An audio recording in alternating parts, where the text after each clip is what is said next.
This is Orange Nation Overtime with Stephen Fonte and Paulie Sibilia. Welcome into Orange Nation Overtime, everyone. Alongside Paulie Sibilia, I'm Stephen Fonte. We have made it to Friday. Amen. Thank God, I think they say. Yes, thank God it is Friday. Syracuse, North Carolina tomorrow inside the Dome. We'll have it for you on News Channel 9 beginning at 1 o'clock. And we still don't have full clarity on North Carolina's health situation. Their two best players have missed their last two games. We would assume that Caleb Wilson is out for tomorrow, but we don't know that for sure yet. It does make this a more winnable game for SU. Yeah, and what SU needs to do is win the game, and then him to get better immediately, and then they win out. And then you've got a quad one against SMU and UNC. There you go. I like it. I'm building the resume. The jerseys of Jim Lee and Rudy Hackett will be retired tomorrow during halftime. And I had a chance to catch up with both of them earlier in the week. We've had a few people ask where they could see the interview, so we're actually going to play it for you right now. It's a lengthy interview, so enjoy. Jim Lee and Rudy Hackett talking about the 1975 season and that big win over North Carolina en route to the Final Four. Going into that 1974-75 season, what were the expectations? Were you thinking Final Four? Were you thinking Final Four? Were you thinking national title contender? What was the expectation going into that season? I don't think we weren't thinking as far as the Final Four. We were thinking of who's the first game. Who's the first game? Game the game is all. Game the game is all. That's how we did it. Nothing. There was nothing. Nothing more than that. Nothing more than that. Game started. We wanted to make sure we were in a position to win every game. Just like any other sport I ever played. In high school. You lace them up. You want to lace them up. You want to win, whether it's in the park or even on the court. You don't want to be on the losing side. So there weren't expectations. At that point. Go out and have it play hard as we can. Together. See what happens. And you guys did that, and you guys did well, and let's talk about the 1975 tournament. You opened with LaSalle in the regional quarterfinal, and that set up the monster matchup against North Carolina, ranked sixth in the country. Phil Ford, I'm down the list. Very well-known program, blue blood program. Jim, I'm going to start with you on this one. Aside from, of course, the way the game ended in that last play, we'll get to the final minute here as we move. What else stood out to you about that game, about that day in particular for you? Well, even before we got to that game, we were in the first round of the NCAA tournament against LaSalle. LaSalle was always in the top 10. I think for all 3 years we played them. Correct, Rudy? That's right. Yeah, That's right. I remember we had to beat them in overtime, and I don't know. Nobody would remember that game. But the younger kids would know that we played against Kobe Bryant's father. And Rudy and Joe actually have to be friends over in Italy playing ball together, right? Right as well. I do remember Red Auerbach was like a couple rows behind our bench that game. There to see Rudy. But we had to get by LaSalle. We got by them twice in the last of the month. I think the regular season and the first round and the playoffs.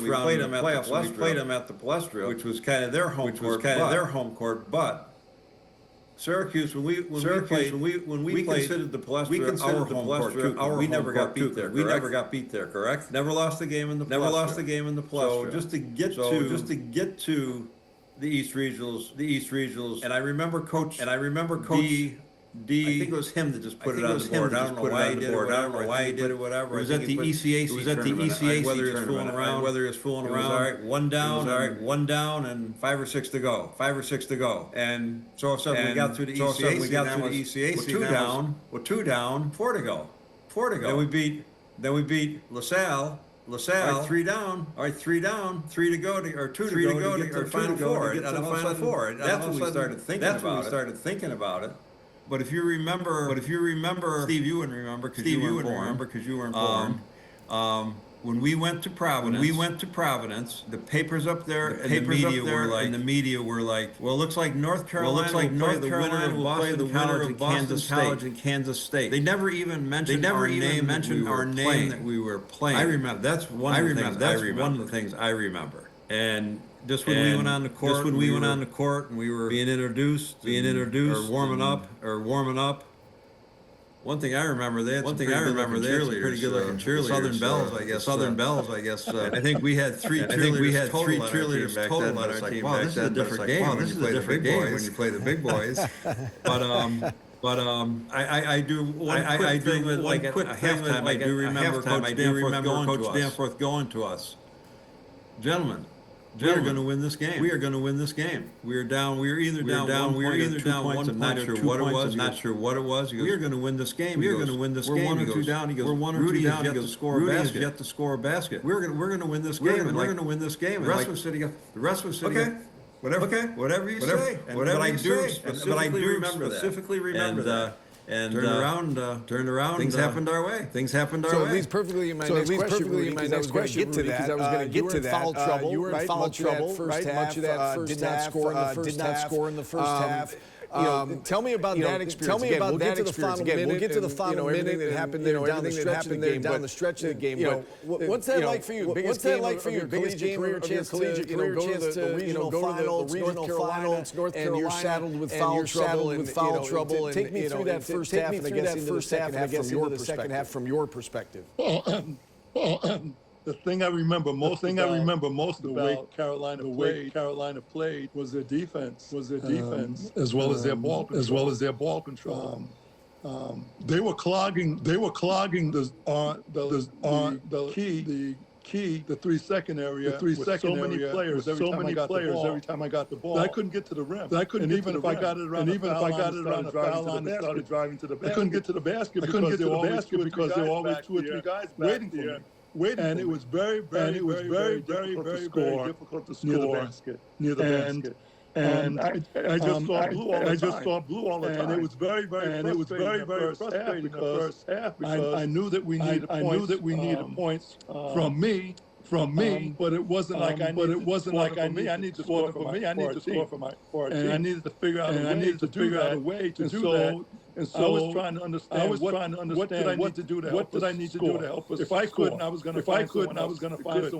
And in the end, understood that they were closing the 3-second zone so much that we were open on the perimeter, and that's what led up to the passes out inside from inside out. There's no shot clock back then. There's offense. They're up by one, running the clock. I think they had the ball for like 2 minutes. This day and age, you're fouling, right? And that wasn't a thing back then. I think Jim Valvano was the one that actually popularized that at the end of game situations. Back then, you're not doing that. So talk me through getting the ball back, down running out of time. You're running out of time. They're in the 4 corners. You need a turnover. And Phil Ford's got the ball. Walk me through that. Well, I will tell you that I'm not stupid. And leading up to that game, and once again, I told you earlier, we're on once a week. We're on once a year on ECAC game of the week. And now all of a sudden, is going to be on TV. It's going to be on TV before the game. I'm thinking before the game. Share this with anybody else. Probably some friends back home. It's like, if it's close at the end of the game, they're going to go in the game. They're going to go into the 4 corners, and I'm going to be in the middle. I'm going to be in the middle covering Phil Ford, and the whole freaking country's going to see this. And luckily, they only had a chance to do that the last couple minutes of the game. But like Rudy mentioned, the first time I did it, I saw some tapes. And Phil Ford, he went right more often than left. So I had to guess because he's a lot quicker than I am. And I tried it the first time. And it should have been an offensive foul. And I got up and Coach Danforth did. He said the same thing. He said the same thing. I do it again. I believe he said. Do it again. I believe they don't have the call it on you again. Expletives in there. Okay, and I did it again. And exact same setup. I mean, I had same positioning. And they didn't call it this time. They gave us the call. But I believe before they got the ball back, I think Chris Cease made a jump shot to get us within one, right? From the corner. So we had to get the ball back. And it's like, well, it's either that, and I'm probably down. And I might have not stuck out for a half an hour. 30 seconds to try covering. And luckily we got the call with 27 seconds to go. And then, I don't even think we didn't even call timeout. We didn't even call timeout. We had already gone over all the stuff, side of the court and the side of the court. And we didn't call timeout. We didn't call timeout because we used to go through these things. There's 30 seconds left, and we're looking for one. If there's 25, if there's 25, if there's 20, 10, 15, 10, so 5. So the only thing Coach Danforth said, check out and see if they're man or if they're zone, and do what we've practiced. That's how it was set up. And they came out, they were in their zone, and we just moved the ball around. We had all game, and like we had all season. We were a real good team together. We got together. We got man, and everybody was involved offensively all the time. And like I said, I think when Rudy got the ball down low, I think four guys were on. If I'm not correct, I think all I saw was blue and they white. collapsed on me, and then he threw it to me. I mean, where I got that ball, that's like one of my favorite shots. That's like one of my favorite shots. I believe that I would play horse together. That's where I would just go back and forth. You can't do that. You can't do that. You got to get the first shot. I'm going to keep the shot. I'm going to keep going. And Rudy gave it to me right then. It's just like I was in my backyard. That's all I was thinking about. So Rudy, that's Jim's experience from that play, his memory. What about you? That winning shot? Walk us through it from your perspective. Well, I kind of felt that. We were going to execute.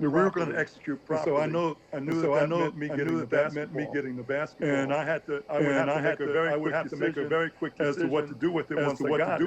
And all I did was just look over my shoulder. And I saw that they were coming down on me, and there was no way I was going to get to the basket to get the ball. So I just in and out to the other side, as we've done many times before, and we practiced. But there's one thing that Jimmy didn't mention. When we went through the season, and there was a moment in the season where we were having winning games, and we were all looking at ourselves to try to understand what we could do to help us out of this losing streak. And Jimmy was having trouble making shots. And we were roommates.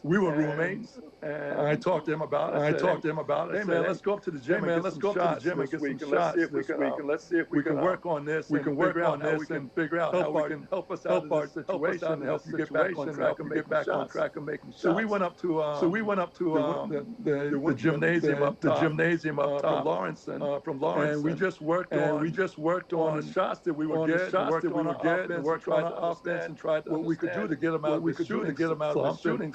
Jimmy said, okay. This is where I want to be. This is where I want to take. The shot I want to take. I said, okay. Make like it's the game. And I'm going to get it in and throw it out. You get it in. And you start nailing those shots. We did that enough times where he got his rhythm back, and all of a sudden he broke out of his shooting. And I think that was something no one would ever know about. Would ever think to do. Something as two teammates decided.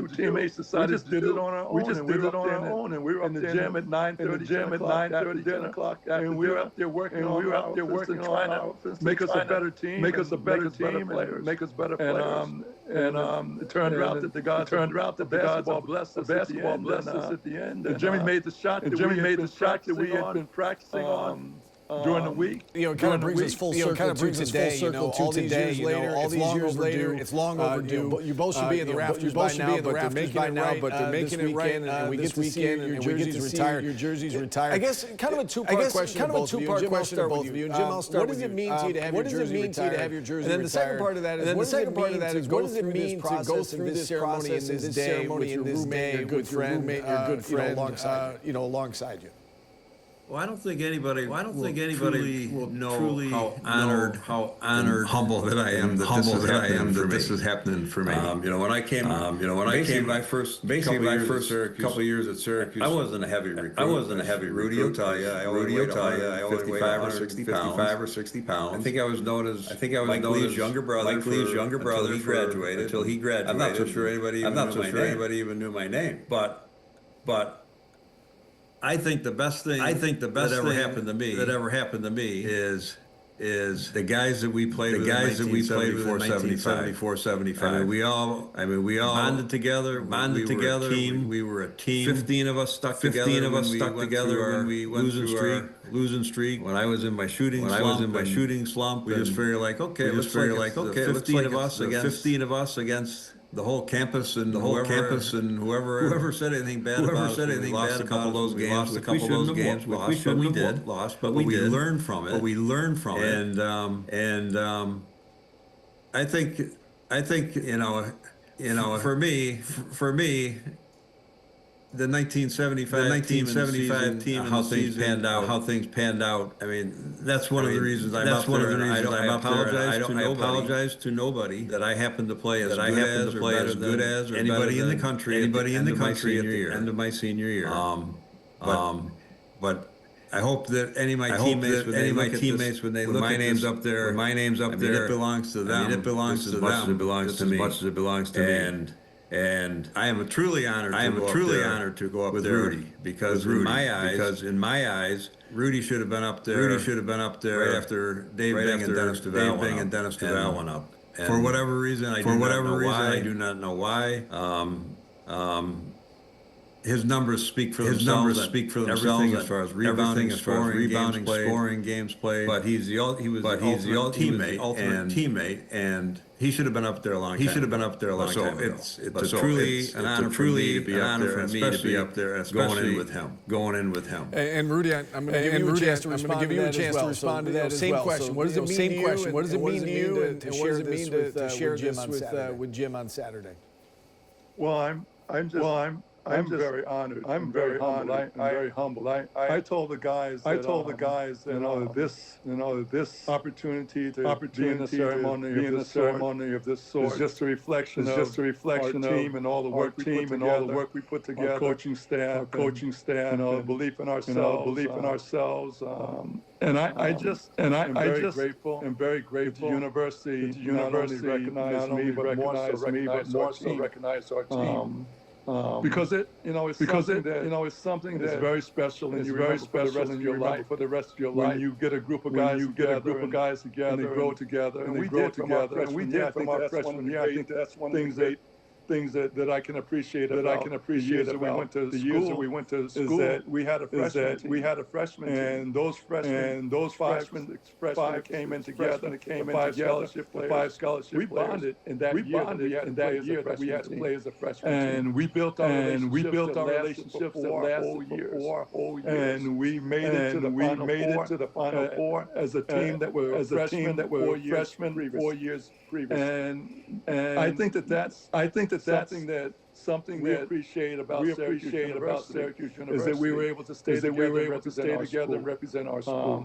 Through the ups and downs, it didn't make a difference. I was just proud of the university and proud of our basketball family and community. And I'm just grateful that I had a bunch of guys surrounding me. Had great community environment at Syracuse, great athletic program, and wonderful fans from our school, our students supported us all the time. Really grateful to be surrounded by them and have the opportunity to represent the school. And to see my number go up there along with Jim's. We were co-captains. I wouldn't have asked for anything more than if they couldn't put everybody's number up there as a team. We went up there as co-captains, representing the team, because I have a great deal of respect for Jim as a player, as a person, much more as a family, and what they taught me in life. Gentlemen, you look at everything that transpired after that 75 Final Four, and Jim Boeheim takes over, goes to a handful of Final Fours himself. Syracuse wins the national title. Syracuse considered one of the top 10 basketball programs in the country. You guys, you and your teammates were the ones who put Syracuse basketball. All these years later, can you look back? Can you appreciate that aspect, not just that team and the individual accolades, but the really the history that you guys helped form. That you guys helped form. You laid the foundation for it. I don't know. Jim, we'll start with you. I don't know. Jim, we'll start with you. Can you appreciate the significance that you and that team had on Syracuse basketball? I mean, I do know that in hindsight, everything going forward. Yes, we did play a part. I think that's what our team in '75 always thinks like we went to the Final Four. We went to the Final Four, and nobody can ever take that away from us, no matter what they say. And I think all of us know that we did have a hand in everything going forward. But it's not just us. I think it was a few years ahead of time with my brother Mike and Mark Waddick, Dennis Duval. They had a hand in getting us to the point where we got. So we learned immensely from them. And I think Coach Danforth years had something to do with what happened, getting everything to spiral upwards for the university. And I'm very proud of what we've done. And like I say, like Rudy and I, our teammates, we can say something if we don't like anything. The way the basketball team, but nobody else can say that. Or we'll be all over. We can because we've been there. That's fair. Absolutely fair. Rudy, how about you? Can you appreciate the significance that you played in the history of Syracuse basketball? Well, absolutely. I think that when we look at how this all began. And I look back as far as our freshman year with Coach Billy Best, and through the years with Coach Tommy Green, Coach Boeheim, and Coach Danforth. And I really have a great respect not only what they did. And as Jim mentioned, not only for Royce Runts, for Mike Lee, Waddick and Dooms, and Dennis, Tommy Stundis and all those guys that played before us, Greg Kidd Coles and all those guys. Because when I went to Syracuse, I looked up to those freshmen. I saw what our school was made of, and I saw what our team was made of. And not having the opportunity to play for Syracuse and to get them started on this to the success that they've enjoyed is a great honor. And I wasn't an All-American. I wasn't an All-American coming out. But I give thanks to guys like to Dave Bing. He gave me an opportunity to come to his camps during the summer, for me to work out and get better. So I look back on Dave. Dave played a tremendous part in my life. As a Syracuse graduate, his name is up there. And I'm proud to be up there with him, with Dennis, with Carmelo, with Jim, and all the guys. Are up. So happy that we had an opportunity to be a part of the school's history. And we're just a stepping stone to greater things. I'm glad that we were able to accomplish what we did and had the opportunity to represent our school. And it's a great honor and a great feeling. All right, guys. I very much enjoyed this and appreciate your time. We don't have to get into the but I'm going to offer you the opportunity. Is there anything you want to say about the program at the moment? Anything you want to say, or would you prefer we leave it at that? You know what? Right now they have a winning record. Sometimes I don't like how the media portrays the coaching staff as far as they're not their bosses. They're not the athletic university. But the university. One thing I know about this team, they're all good kids, and they play hard. I mean, let's face it. Rudy and I both mentioned during our run to the Final Four, we screwed up some games. We didn't do it on purpose. It happened. The thing I liked. Yes, the kids sometimes don't have the best ball movement, and they make some mental errors. But they still play hard. They don't give up. And if they ever give up on a game and hardest at the end, even though they're getting beat, that's something I think to worry about. I think these kids do. Last night they had a tough game against a really good team in Duke. But they played hard to the end. They made more mistakes than Duke, and every time they made a mistake, capitalized on it. But kids do play hard. They're all good kids. I mean, I'm not a fan of the current status of how the NCAA runs things. I know in my case, I think Rudy's the same. I wouldn't have been at Syracuse if I didn't go free on a scholarship. I got a free education out of Myers in 4 years, and you get a free education. The coaching staff is in charge. Whatever they told us to do, we did. If they were like maybe a little on the military side of things. We went to school for free. They were our bosses. They told us we had to do it. So we had to do it. I'm just more bummed out about how the NCAA has set things up. I'm not a believer in NIL. And we'll leave it at that for me. Yeah. I'm with you. It's hard. It's hard. This college athletics, with college athletics, you can go somewhere new every season. You guys were talking about being together for 4 years. That never happens. It is a shame. It is a shame. Rudy, any final thoughts? Any final thoughts from you about the floor is yours? Any final thoughts from you? Well, Jim mentioned that. Those difficulties. And I'm in complete agreement with him. In today's kid, it's this generation before them. The game has changed. And if you're not flexible, you're going to be left behind. But it is very very difficult in any team sport. And particularly today when success is wanted, success is needed, and expectations are very high, very quickly.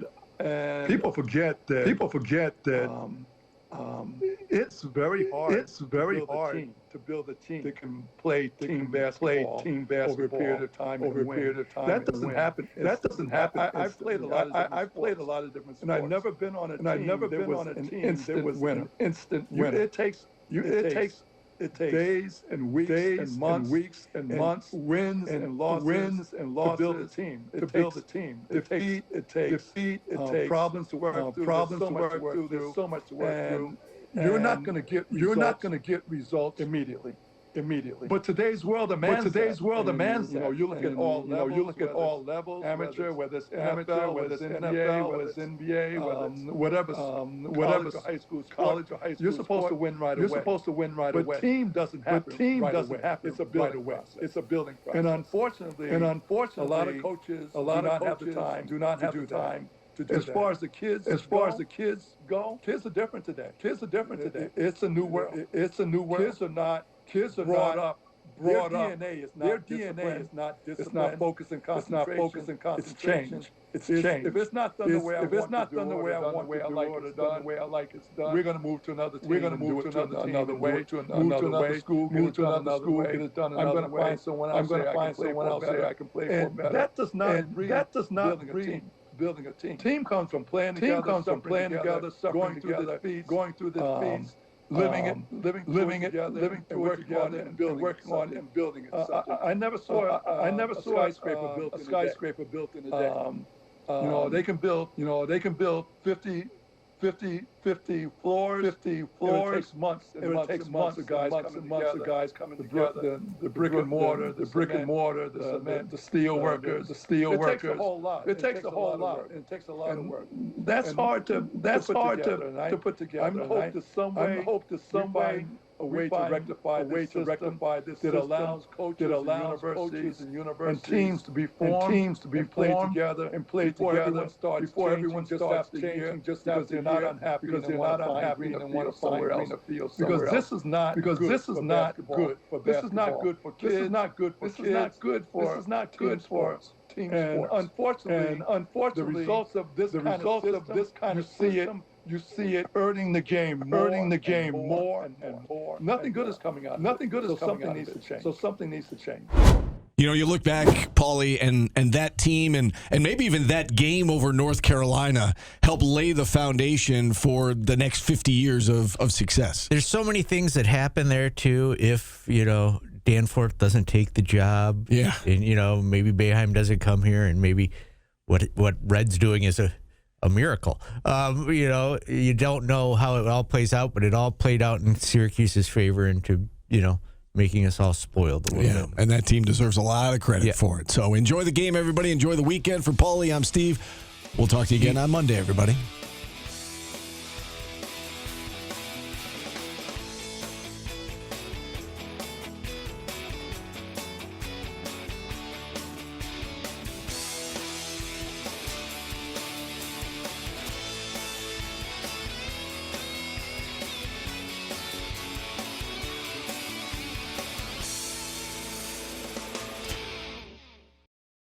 Download the WSYR Plus app on your TV to stream News Channel 9 for free. Just go to your smart TV, search WSYR Plus in the App Store, and download to start streaming today.